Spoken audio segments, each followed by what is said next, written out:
sitting down there, you definitely want to be listening intently anyway. We all know that publishing has been massively disrupted over the last decade, and increasingly so. So even looking at the last 5, 4, 3 years, things are changing rapidly. But often along that rhetoric, it does focus on the news cycle of things. And in the aftermath of the likes of Trump and Brexit, there's certainly been plenty of conversation on fake news, authenticity of news sources. However, there's a whole other world out there away from the news cycle that's focusing on the likes of journals, ebooks, children's education, and it's actually here that there's some really, really fascinating advancements that are happening. And it's on that note that I'd like to introduce our expert panel. We have Kinga Yinjetics.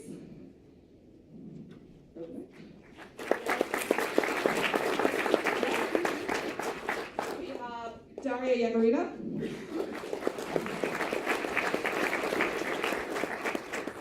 And we have Angela Rua Herrera.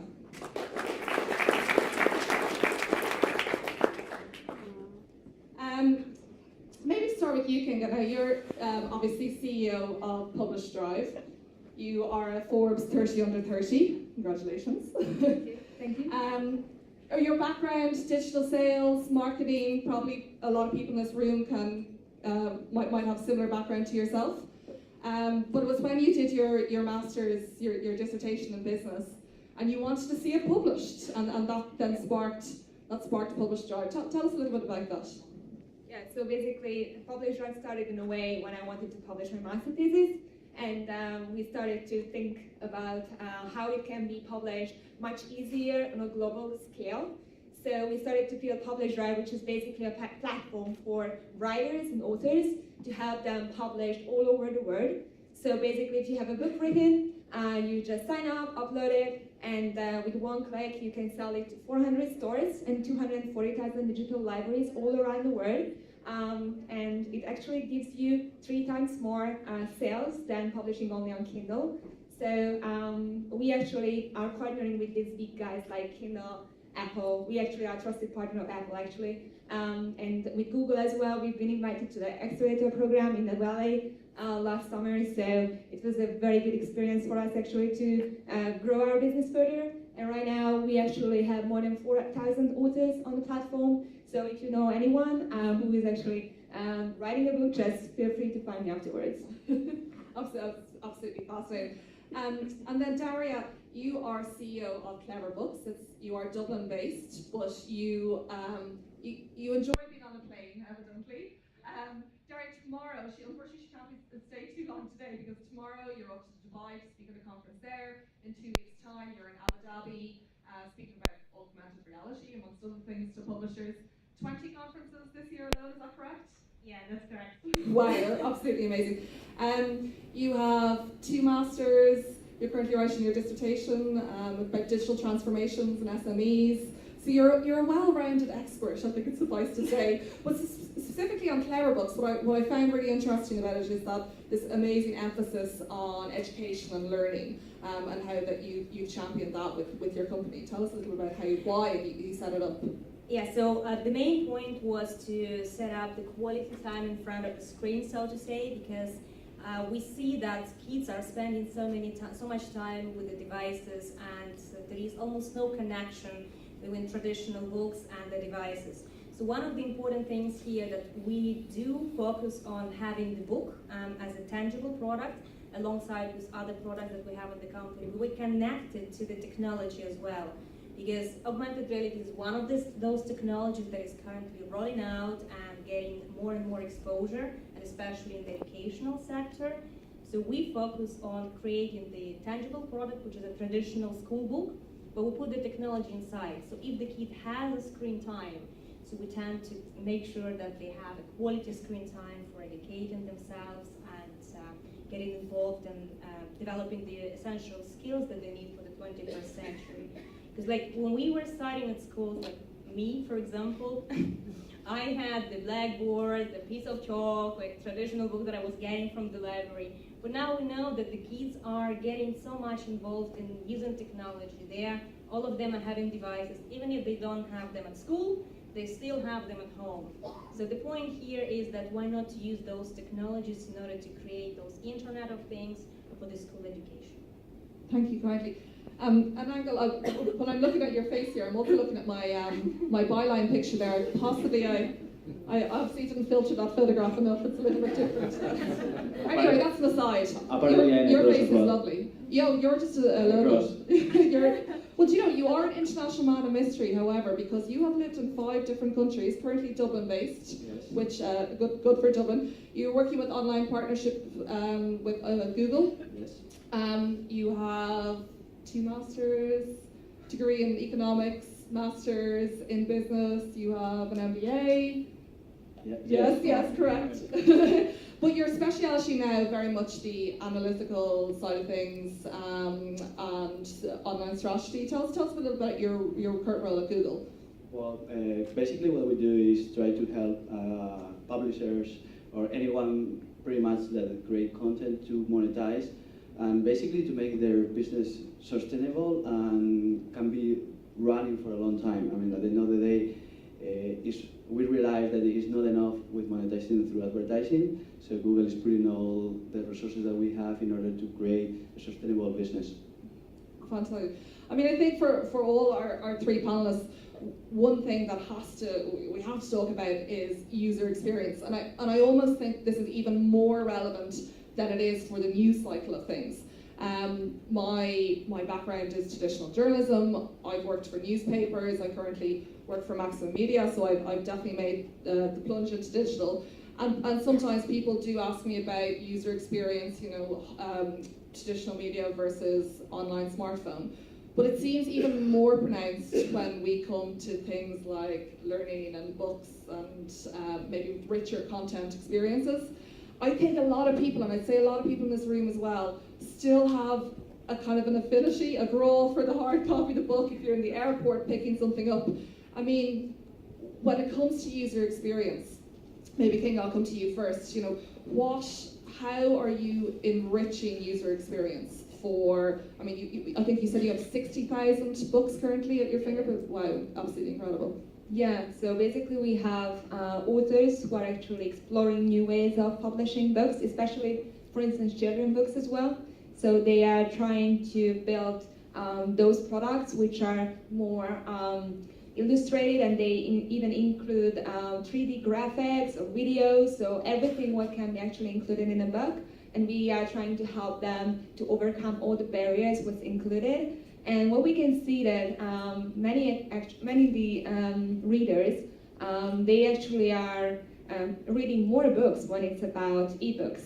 So because if they are not buying hard copies anymore, they are basically a new type of target group of the publishers themselves or of the authors themselves. And then in the end, they are just getting used to buying more ebooks or more audiobooks as well. That is another interesting thing as well, what I've heard from one of my friends who is in the publishing industry as well, that his daughter started to listen to audiobooks first, because obviously she was like 4 years old, so she couldn't read yet. But with the word of audiobooks, she was actually directly hooked up by the word of books. So right now she's insanely reading more and more books, both in print and both in ebook version, which is amazing, because I think that is our mutual goal, to have more people in the book of word, and especially children who are getting tied up to the screens all the time. Absolutely. I think I know you're based in Budapest, you're Hungarian, you spend a lot of time in New York though. Hungarian is a notoriously difficult language. It's very hard and very challenging to learn. Yeah, some people say it's very unique or useless or whatever you mean. And one thing I think that was interesting, and we were having a little chat before we came on, was just the translation element of what you do and how you're opening up new markets. So, for example, if I was to write a book tomorrow, and I sent it in your direction. You said, yeah, we like what we see. It could potentially go into other languages and other markets, is that correct? Yeah, definitely. So what we can see that we have a lot of US-based publishers and authors in the platform, and what we are doing that we are bringing them to new markets, like to China, for instance, which is an amazingly big market and totally different. But what we can see that at least like 40 or even 50% of the sales are coming from outside of the local country. So it's definitely worth to explore new markets, new business models as well, because in every country there are different business models, different stores which are actually dominating the markets, and people are using different stores, so they are not tied up to only one big player like Amazon, for instance. That is what we can see from our data first. Brilliant. And Daria, like obviously user experience is something that's probably particularly relevant to you, and I know that you have a special interest in the likes of augmented reality. Tell us about how that enhances the products that you have. Yeah, absolutely. Just I wanted to touch a couple of points that Kinga just mentioned, because it's absolutely brilliant in terms of audiobooks. Just imagine 20 years ago, for example, somebody would be telling you, well, I was driving, I was listening to audiobook. You would consider that person like simply crazy, because you can't listen to the book. It's a physical product. And also in terms of like ebooks, I think it also super important. Like I'm a heavy reader, and my husband always tells me like, thanks God there exists the ebooks.